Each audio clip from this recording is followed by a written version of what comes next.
Okay, we'll go ahead and get started. Everybody, thank you for joining on. Very excited to have the panel here today. I'm Dennis Bunkley. I'm the National Manager for Ornamentals for SEPRO. Very excited to have this opportunity with all of these wonderful people today. On our panel today, we have Trey Temple. Trey is Director of Horticulture at Metrolina, York, South Carolina.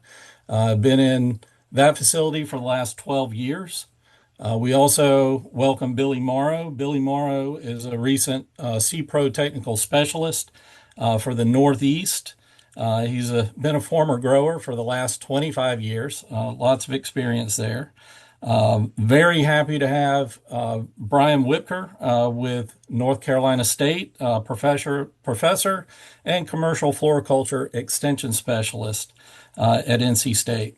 And then we also have Casey Zeller, who is our director of turf and ornamental at SEPRO Corporation. And then also as well, we have our very own Dr. J.C. Chong, a renowned entomologist. He comes to us from formerly at Clemson University to SEPRO, started here in 2023, working in our research and development. And with that, JC, I will let you take it away. Oh, well, let me go over the agenda really quick first. So part of this is just to simplify the understanding of Topflor as a PGR alternative, understanding the benefits that it can do across all of your crops, clear guidance and simplify your PGR program, recommended rotations and rates. That's something that you're welcome to contact us at any time to go over any of those things. And also some real world stories and insights from people that actually use Topflor and have gone through the conversion process. If you have any questions, please feel free to use the chat. Do not use the Q&A section, if you would please. Use the chat and we will try to address all of the questions that come in. Thank you. And Dr. Chong, take it away. Thanks, Dennis. I think what I'll do today for the next 20 minutes is really first give sort of a general overview of what PGA is about. And then later part, we'll talk more specifically about some of the example how Topflor can simplify your growing process. So why do we use PGR? I mean, everybody knows that because we really want to produce a plant that look beautiful. When you have a pot of petunia that just spread all over the place, it's probably not going to look too great. But by using PGR like Topflor, you can really shape the size and the shape of your plant so that you get a much higher quality plant for sure. Next, please. So, and another reason why you want to use PGR, another scenario you can use it really is really hedge against uncooperating weather event or sales window. For example, you have a big old batch that you want to sell this weekend, and then it's going to be snowing, like we do in South Carolina this weekend. We're supposed to get 5 inches of snow. Nobody is going to be out there buying stuff. So, what you do is you basically use a PGR and to hold the growth of your plant so that they can maintain a pretty good shape and size. So when the next window come around, you can sell them again. Next. And another thing that we think about using PGR, particularly in perennial and woody plant production, really is to try to reduce input. This is one of the nursery that I work with on drift roses, where they have to prune pretty persistently just so that they can get the right size that they want. So what about using a PGR to actually reduce the need for you to actually prune? And that would tremendously save your labor in that particular instance. So these are some of the examples of how you could use PGR that can benefit your program for sure. Next. But there are a lot of PGR out there. Now, here are some of the examples that do different functions. Some of them will promote growth, some of them will reduce growth, some of them will overcome over applications. It do all different kind of things. Next. But the biggest group of PGR that we often use are really the ones that are used to control the growth so that you get the right size, the right shape. And among these include some of our product, ARAS, as well as Topflor and granular cutlets as well. And these are probably some of the PGR that we know and use quite a bit. But today I'm not going to talk about all of them. Really, next. What I want to focus on are these group that I mark with star. These are what we call the gibberellin or GA biosynthesis inhibitor. Next. They're quite so how do these PGR actually works? So the primary effect that they do is basically shorten the internode between slow down the stem elongation, and therefore you have a much shorter internode and a much shorter plant. And the side effect of that is also that you have a much smaller plant leaf cells, and that compact a lot of your chloroplasts together in a smaller volume. Same number of chloroplasts, but in the same smaller volume. And therefore your leaves actually looks much greener. So you have a much more compact plants and also greener plant as well. Next. But there are a lot of them and they don't all work at the same point. So the green bar in the back is basically the GA biosynthesis pathway. So we have basically three groups of GA inhibitor here. Chloromequat, or basically Artacell, block the process at the pretty beginning of the process. And dimenazide or B9, that actually is blocking much further down. But the majority of some of our PGR sort of block the midstream, things like ARAS or Bonsai, Sumagic, and now Topflor as well. Next. Now, they all have different activity for the most part. So the activity level increase very much from your Autocell and your B9 all the way up to your Sumagic. And our Topflor kind of sit between Bonsai and Sumagic. And the activity level, the differences in activity level also means that your application rate is going to be different. For example, in this case, for the spray, the Autocell and Bambina, you're using pretty high rate for applications, oftentimes in the thousands of ppm. But once you get into the ARAS and the Topflor, and you ended up having the much lower rate. So the higher the activity is, the application rate is going to be much lower when it comes to spray. Next. And that would be the same for drench as well. The higher the activity, your drench application rate also become much lower. Next. And because of the higher activity, oftentimes I look at that as because they're more active, you do not need to make as many applications as you do with Autocell or B9. So higher activity, fewer number of applications. Next. The absorption side for these GA inhibitors are also very, very different. Dimenazide is mainly absorbed through leaves. Chloromequat mainly absorbed through leaves, but also a little bit through stem and root. Encimidor, pragopruzole, uniconazole, and fipronil, all of these are mostly absorbed through root as well. And also they can absorb through stem and leaves. And because of the differences in the absorption side, you notice that the application method is going to be different. Next. So for dimenazide, because it's absorbed mainly through leaves, really spray is the application method that you can use for this one. You can also use that for cutting dip, but the idea is basically that you dip the cutting into a solution and then it absorbs through the leaves. For Autocell, because most of it is absorbed through the leaves and some through stem and root, you can do spray, and that's a major use for it. But the label also allow you to do drench and also dip and soak.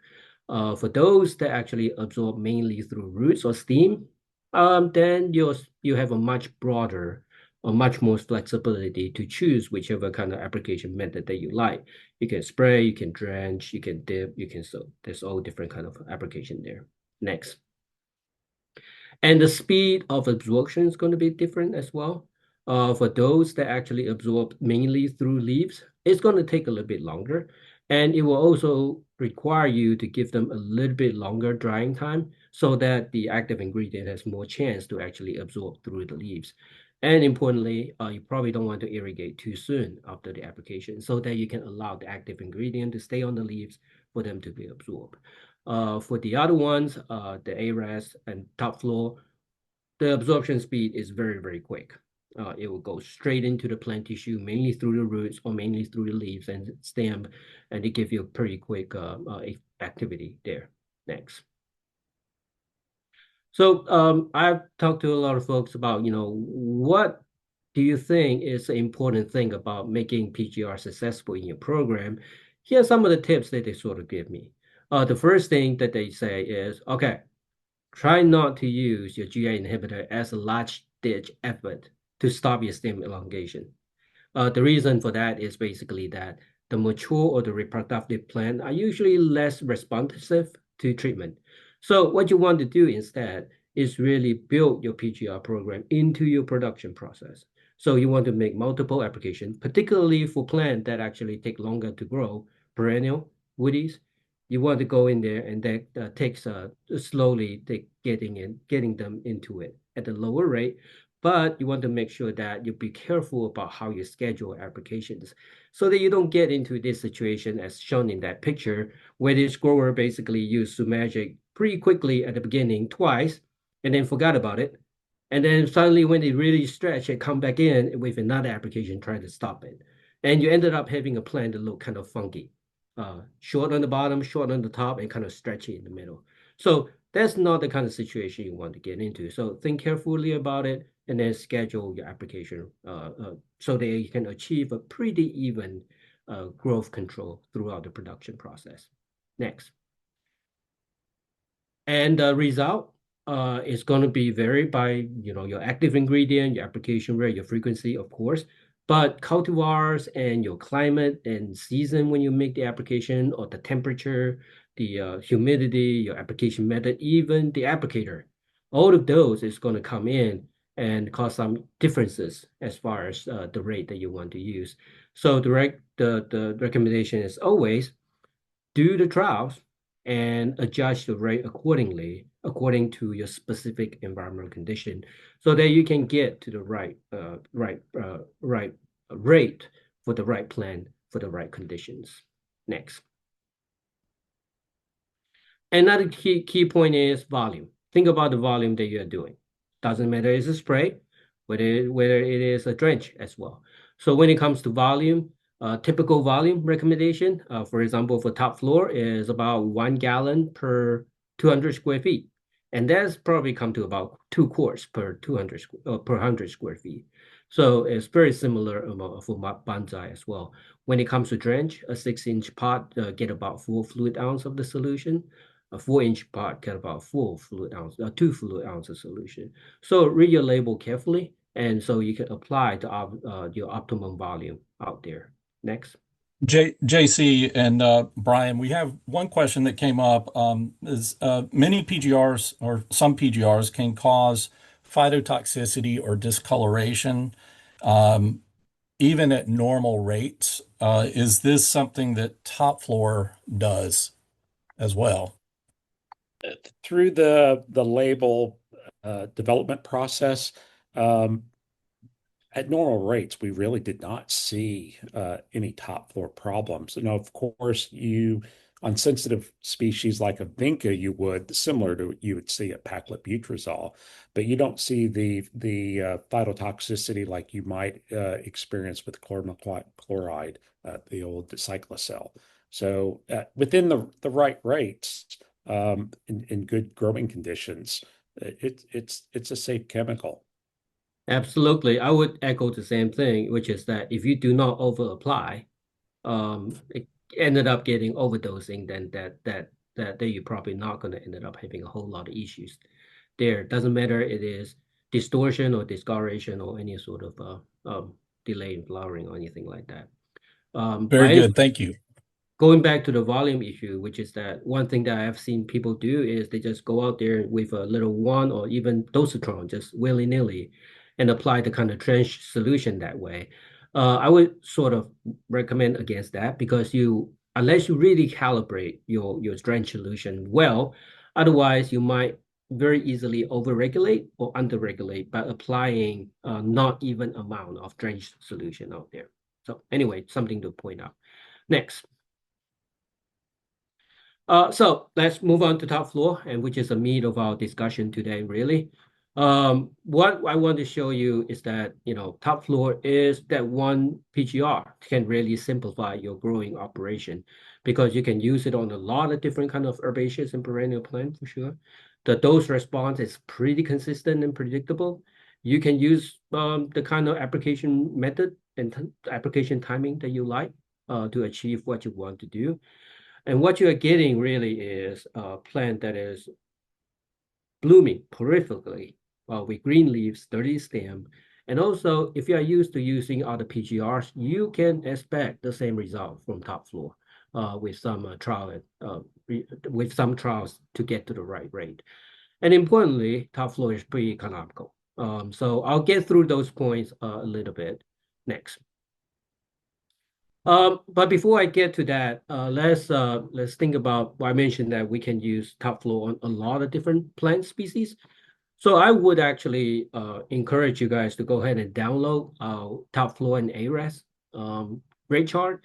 On it, it will give you a pretty specific recommendation as far as what rate you should start trialing on more than 75 genera of plant species, on plugs and on finishing plants, on whether you use drench or spray, whether you use top floor or ARES, that's all different kind of solutions. So that gets you a good resource to get started. And of course, talk to us. Our technical specialist is always there to help you with that, to try to help you figure it out. So PGR can sound crazy, can sound scary sometimes, but understand that we have people to help you, to hold your hand through the process. So let us help you. Next. Another point about top floor to help you simplify things is really that the rate is very predictable. So what you're seeing here are New Guinea patient, and Brian did the work for us a few years ago. You can see that the growth control is pretty stepwise from a low rate to a very high rate from 1.25 ppm, which is not really giving you that control all the way to 80 ppm. You can look at that range and you say, huh, I really like what that 10 and 20 do for me. And that's the right size and right shape that I want. And voila, there you go. 10, 20 ppm spray is the optimum rate for this particular crop of New Guinea patient. Very easy. Next. And that's not only applied to just, spray. You can also get very predictable rate control with drench as well. And these are Easter lily, and you drench at different rate. And you can look at that response and say, huh, I really like 0.04 milligram per pot. That's what I like. Let's go with that. There you go. You figure out that rate. Next. And so not only like I say, not only is it for spray or for drench, the top floor can be applied with all different kind of application method.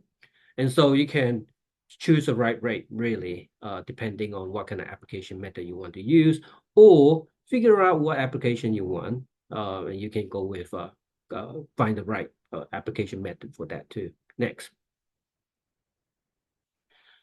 And so there are a lot of ways, obviously, to use top floor. This is one example that we have done with Dr. Jim Barrett years ago, and which is comparing, what can top floor do to wave petunia. And you can look at that and say, hey, 0.5 ppm every other week drench, that is looking good. I can go with that. For somebody that say, I really want something a little bit tighter, then you can go with a 2 ppm every other week. So there's a lot of flexibility as far as how you want to customize your application rate, your method, and the program that you want to do. Next. The second benefit of using top floor is really the appearance of things. One thing that we know is that top floor does not delay or reduce the bloom on your plant. And this is one example from Bluegrass Farm. And on the left-hand side, they spray with 10 ppm of top floor. On the right-hand side of the pot, they spray with 2,500 ppm of B9. You can tell pretty quickly that the side spray with top floor have more flowers than the one on the B9. So it seems like the B9 is really reducing some flowering there. So we're seeing this kind of example pretty frequently.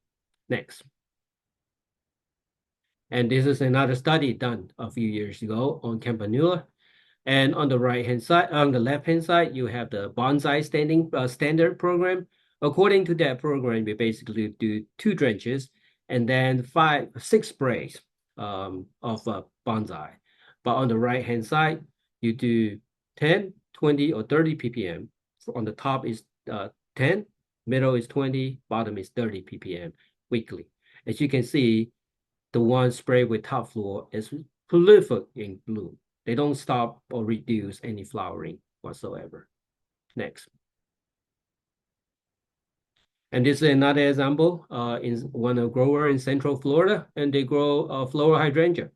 They follow a program of 3 spray applications after transplant as they need it. So 2 spray of 25 ppm, and before they finish, they do 1 spray of 100 ppm just to hold the shape.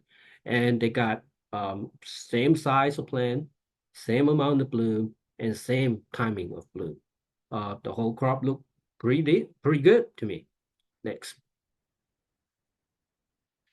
So what? JC, this leads into another question. One was on flower delay, which we're seeing that it doesn't delay the flowers.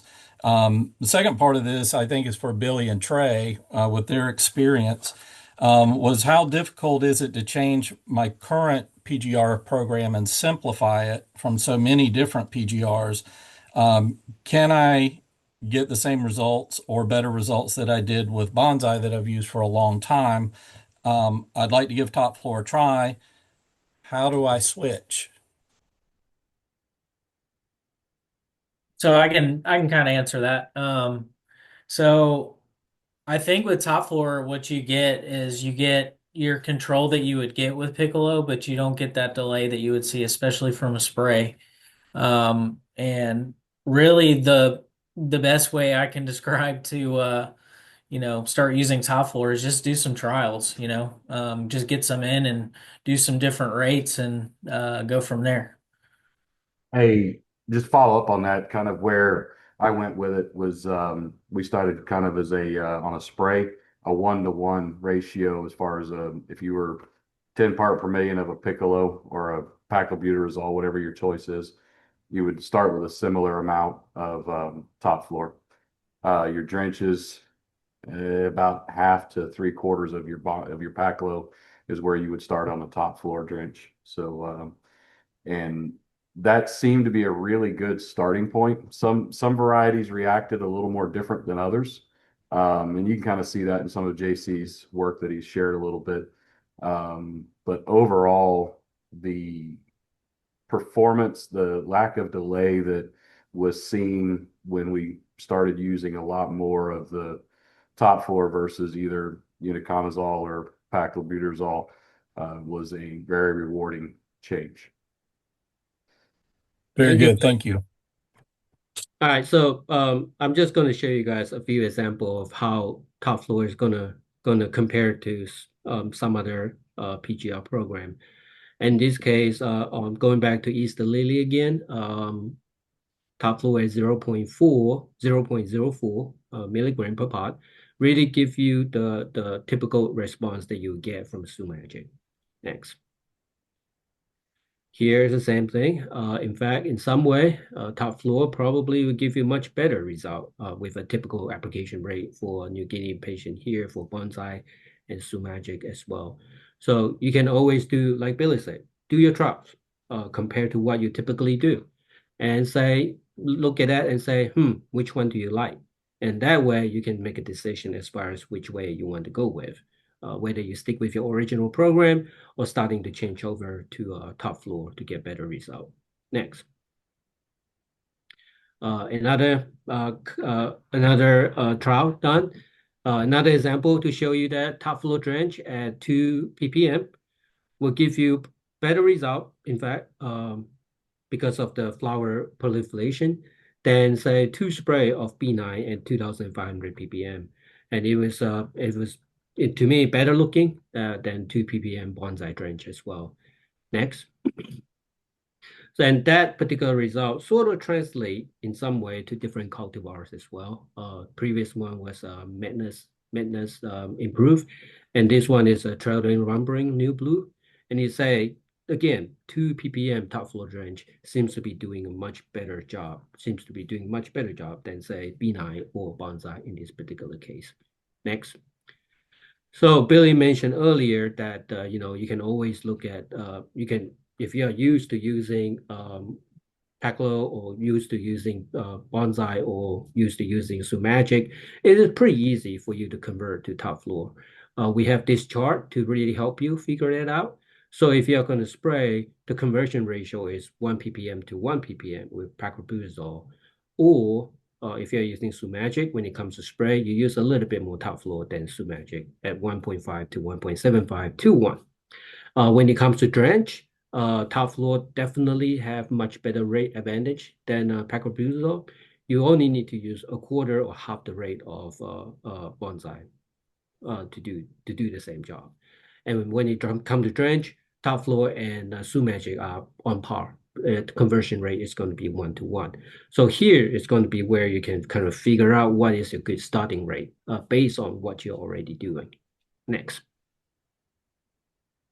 And that kind of good result really can translate to even folks that use different program for sure. On Wave Petunia, top floor drench with 0.5 ppm every week will give you better result, I think, than a program that use B9 and top floor together. Next. And top floor is economical as well. On poinsettia, we have a few couple of examples for poinsettia because it's easier to calculate that way. In this case, we have different rate of top floor at 4, 6, and 10 compared to cyclocell or ultracell at 1,500 ppm spray twice. And on the top there is the cost of spraying 1,000 square feet of your poinsettia. You can look at that. You say, I like 6 ppm top floor because that is very similar to the result from 1,500 ppm of ultracell. Then you'll get the price. The price is 44 cents to $1. And this is the same thing if you can to a different program here. And the cost of using top floor can dramatically decrease if you use a drench application or a micro drench application, where you use a very, very small amount of top floor and achieve great result. In this case, we're comparing a top floor program, basically 1 or 2 drenches of top floor at different rate, compared to a traditional program of B9 and cyclocell. What we're talking about is 10 cents versus $8 per gallon of solution. And if you look at that prices, you say, top floor looks pretty good. For those that cares and care about NPS rating, top floor is the only NPS green PGR out there. All right, next. JC, one more. And Brian, this may be something for you too. Will pH affect the application of top floor? Will it cause any phyto issues or efficacy issues if the pH is out of range?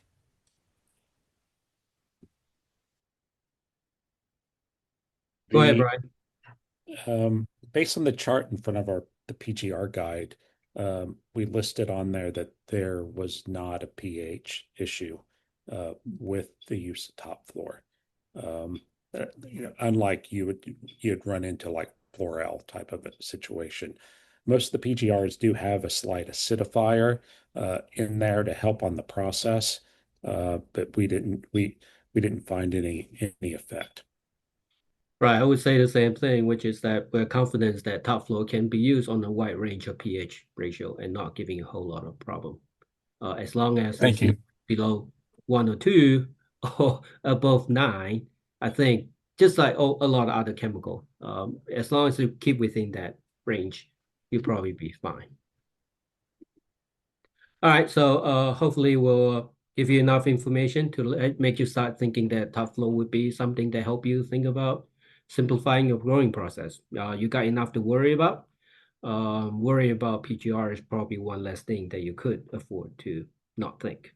Um, all right, and that's really all I want to talk about today. So I'll just go ahead and turn the time back to the panel, and let's talk about how we use it.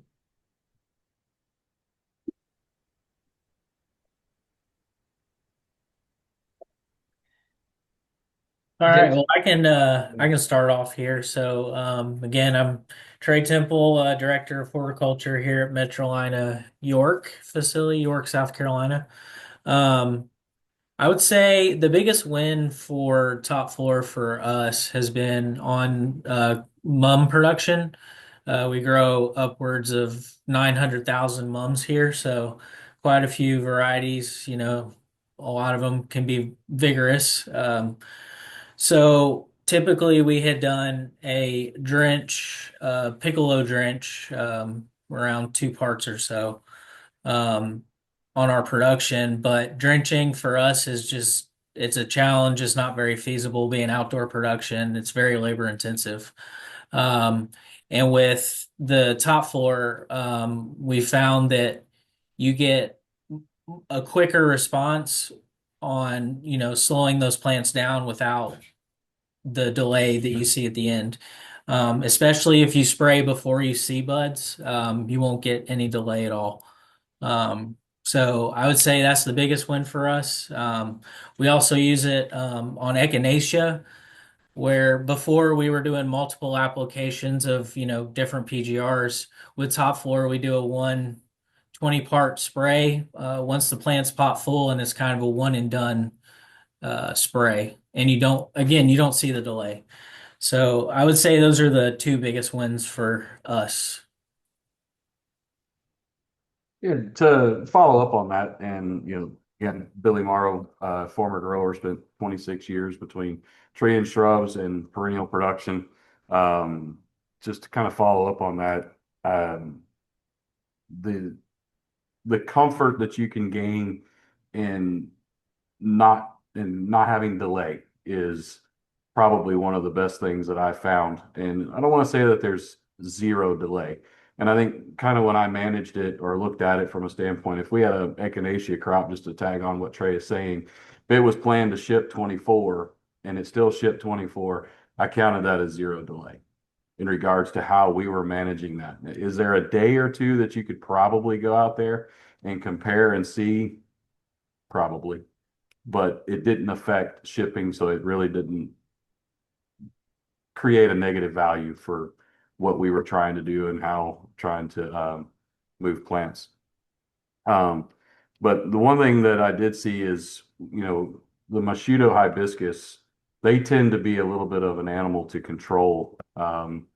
And if you can find the time and the efforts to go through and drench those, um, uh, the rates are pretty low on that. I think it's around 3 to 5. That you can get very, very, very good control of those crops and with almost no delay. And so that was a win when I started doing that with that crop.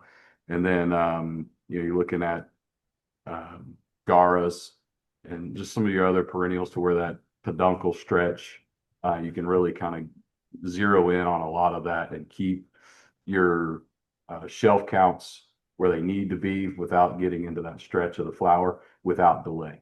And those things like that, when you start making the conversion from a bonsai or piccolo, by all means trial, but the variety specifics, and I've seen, and let's go back to the Mosquito hibiscus, I've seen to where there have been some varieties that tend to be a little more dwarf on that. They respond heavily to it. So careful adjustments into that and make sure your varieties and you take good notes on that. That's, but as far as a comfort level, I was extremely comfortable even taking the applications out of the head grower or the lead grower's hands and assigning these applications to spray techs and things like that. The comfort level and the consistency that was seen from it was pretty easy to make that transition. So we have one more, which this is a little bit of a loaded question, and there's a lot of different answers for it. But What's the panel's recommendation on when to start or during what growth stage to use Topflor? So Brian, if you want to kick that one off, and that football can be tossed around a little bit, I believe. Yeah, I mean, as a general overview, I think with any of the triazoles, including top floor, you you're going to get the plant kind of to size. I think Trey's the one that made the comment. You can't go too early because you have the chance of overdosing. So, like on get the leaves the size of the pot, then you start managing it, which is a total change in attitude compared to a diminizide, a B9. You have to hit it more often to control that growth. And so that is a basis is probably where you need to do for the starting point, with some variation with different species and cultivars. But if you go too early, we did a trial. I mean, it was uniconazole for a show and tell of doing it early when we did a spray compared to when we needed to do it, and at half the size of the pansy crop, and so it was too much. So small, or when it gets to the pot uh, edge. Yeah, to kind of piggyback on a little bit, you can take the Sunbeckia line of perennials, and if you're trying to produce those later in the season, you're fighting your day length, cooler temperatures, and so you're able to actually apply that later in the production cycle and not delay the flowering, so that you can continue to push that plant to grow in bulk.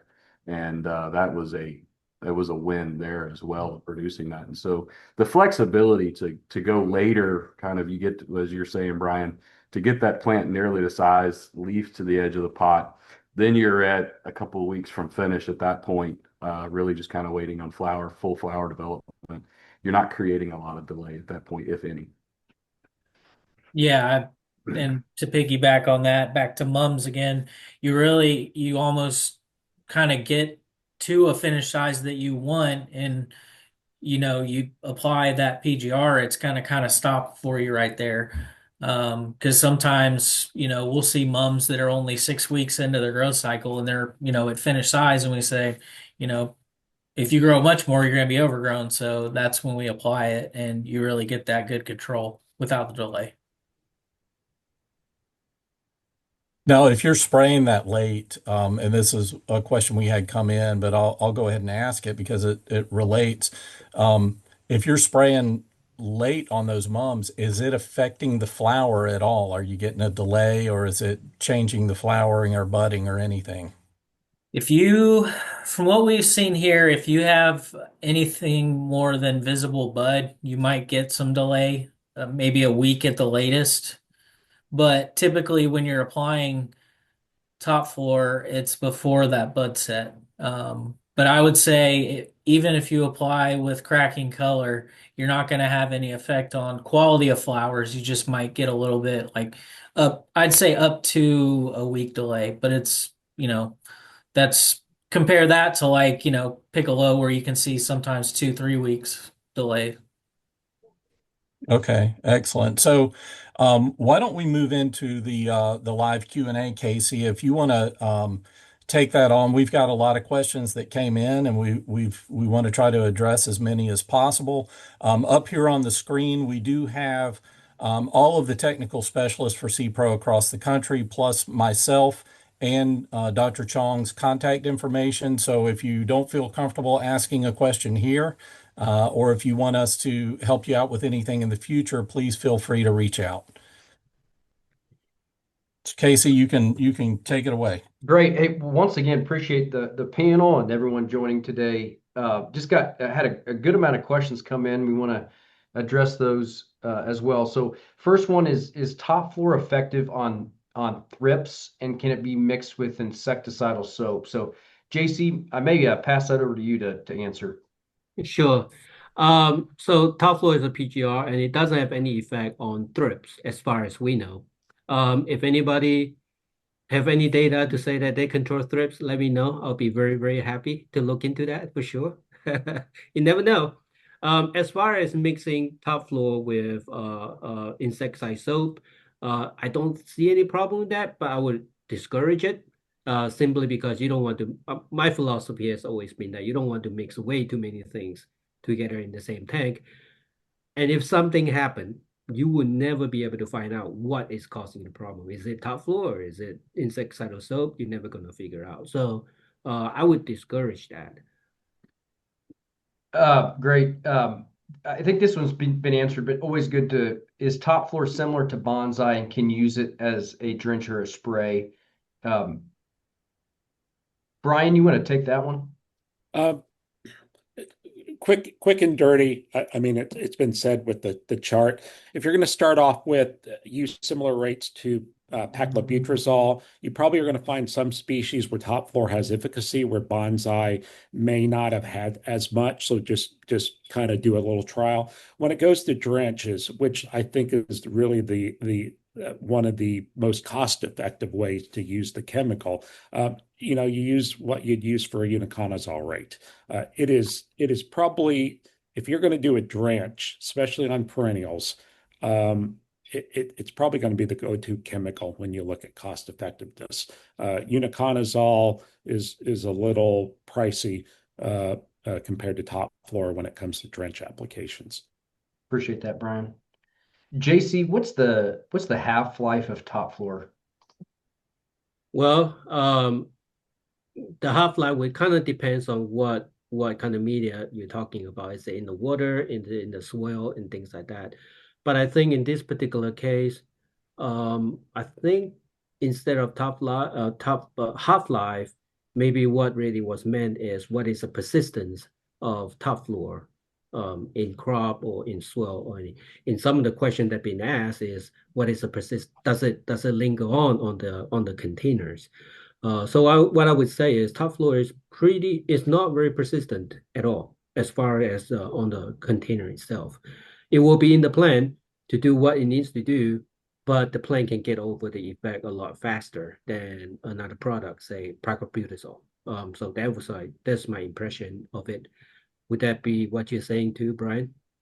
Yeah, when you look at adhering to plastic compared to paclobutrazol, it was more water soluble if you're going to reuse the plastic. Basically, just soaking it in water for like 60 minutes took off more fluoroprimadol off the pot, whereas it took a little more activity to get the paclobutrazol off the pot. But on very sensitive plants like a begonia plug or a vinca plug, you would not want to reuse the plastic if there was a chance that there was some paclobutrazol or Topflor even around on that plant. You'd want to start new. So it doesn't adhere as much as a paclobutrazol product, and it's easy to wash off. Yeah, as far as the plugs are concerned, of course we always usually reach for ARAS for plugs more so than Topflor or the other PGR as well.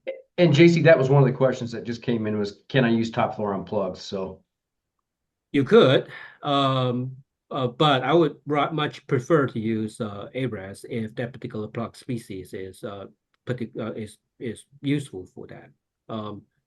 But what's your experience there too, Trey or Billy or Brian, as far as plug production? I don't have any experience on the plug production side of it.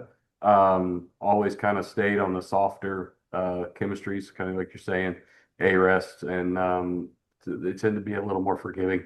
Now, if you need to experiment and get into some holds, that's where those micro drenches that you're talking about in your slides with, the marigolds or something like that, to where you get into a situation where you need to hold stuff because weather is not allowing production to do or clear space, however you need to. Just go back to the 1990s, the old SEPRO ad that had the night light, that you can sleep better with a rest on plug production. So that one was the classic that, if you can mess up so quickly with one of the stronger chemicals that unless it really needs it, you go with the softer one, a Simidol, dimenazide. as the go-to chemicals, especially if you're starting out. There might be a few exceptions there, but for standard floriculture production, those are probably the go-tos. Yeah, my only experience is on the, finish side. Like I said, kind of get that plant up to, pot full, and then that's kind of when you're starting to do the applications. Great. For growers trying to integrate Topflor, what are some major crops or situations where Topflor can be used most cost effectively?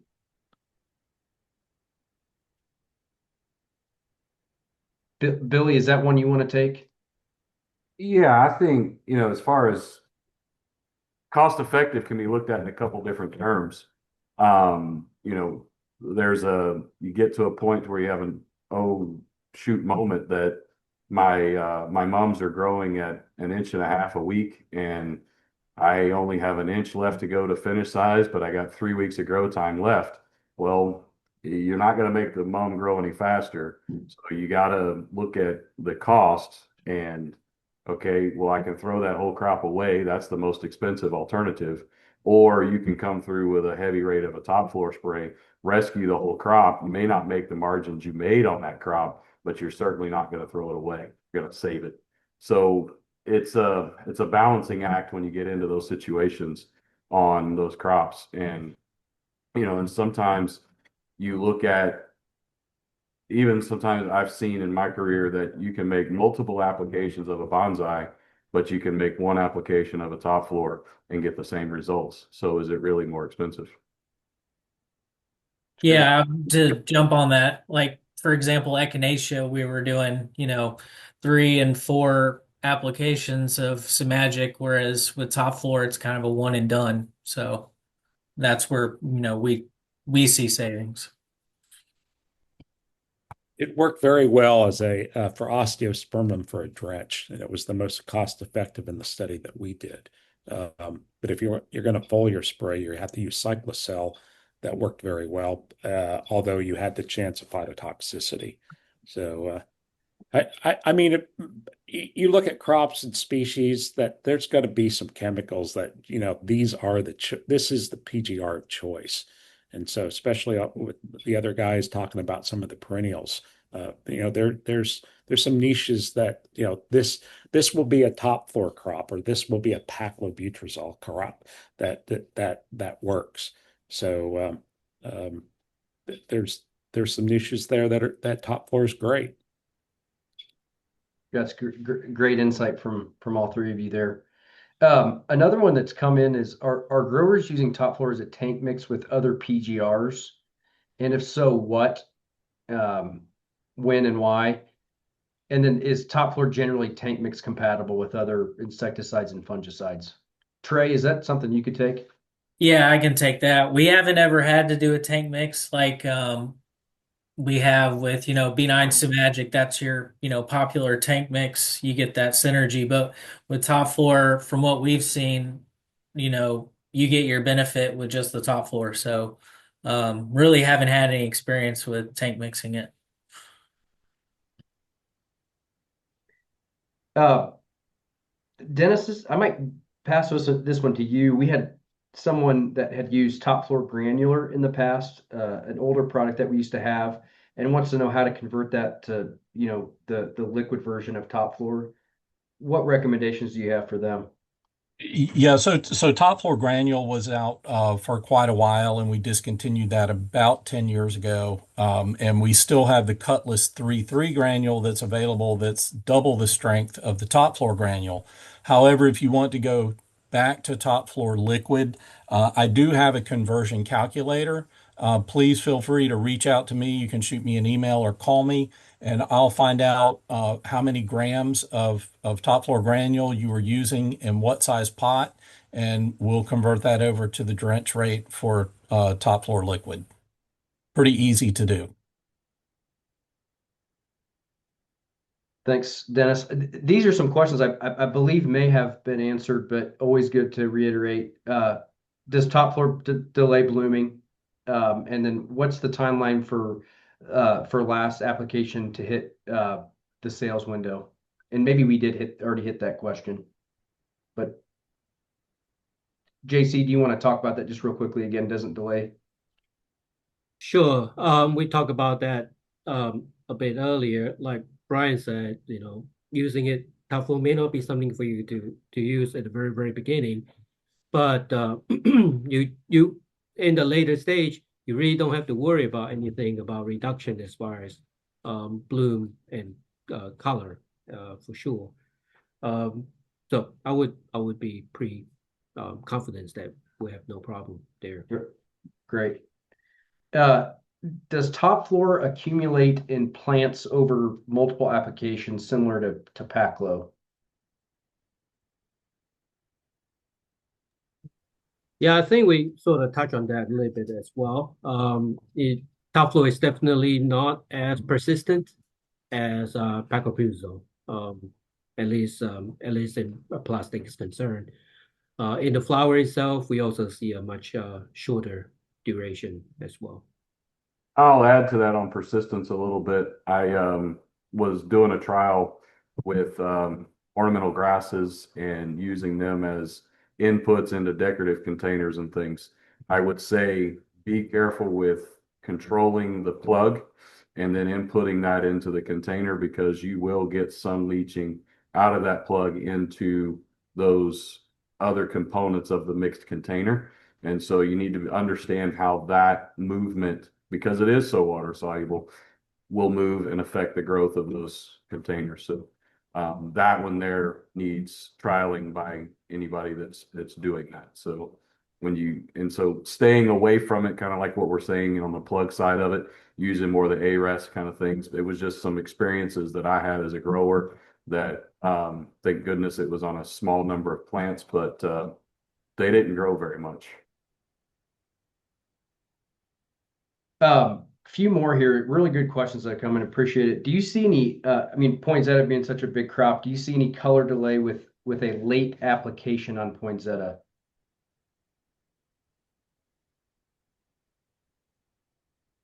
I don't think that's going to be much of an issue. We have quite a few growers that actually do late drenches on poinsettia, just so that they don't have that stretch at the very late stage.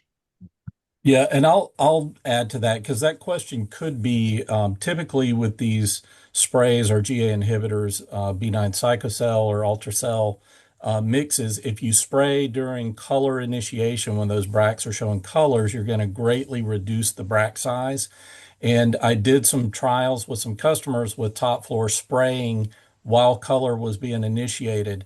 It did reduce the bract size as a spray, not as a drench, but as a spray, it reduced it by only about 1/4 to 1/3, where our paclobutrazol sprays reduced them by about 75%. So as an absolute rescue, it's possible, but it's best to not spray any PGRs while poinsettias are initiating color. Just one last question here. Is there any experience with Dipodenia with Topflor using it on that? I'll grab that one as well. So Dipladenia, I would say a good starting point for dips are between 5 and 7 part per million as a spray, making sure to spread that out over 200 square feet per gallon. On Alice DuPont Mandevilla, we know we can go, and this is at maturity, we know we can go 20 part per million and get a 3-week hold on those runners, and a 30 part per million will give us a 4-week hold on the runners without any risk of losing budding or flowering. Those are the rates to go. I would not use any PGRs at the early stage on Dipladenia or Mandevilla. We like them because they grow so fast and get to finish, and we can get them out the door quickly. The nightmare comes when we're trying to maintain those runners from tying them all together out in the field. So you can use it to help maintain those runners and reduce your labor of tying or cutting. Dennis, what about succulents? Succulents, yes. We do have several customers that use them on succulents, and very low rates. We're talking 1 to 2 part per million as a drench, but it's quite effective. One more for you, Dennis. Clematis. Clematis, I do not know. I don't have any experience with anybody doing clematis with Topflor. If anybody out there wants to hit me up, and I'm always willing to go in and trial something. And I keep on saying last question, but it, the how long does it take for Topflor to travel up like a woody stem? Is it like any experience with using Topflor um, on abutilon species? So typically, flipronidol takes about about 3 days per foot in height if you're using it as a drench. So most typical 3 gallon plants, you within a week, it's going to start regulation as a drench, and that's pretty much across the board on any woody species.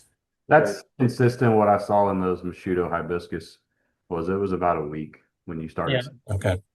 And I was going to say we've trialed some high rates of Topflor as a spray on paniculata hydrangeas, and it wasn't effective. So I think it has to be a drench. Yes. Well, that's about all the time we have for questions.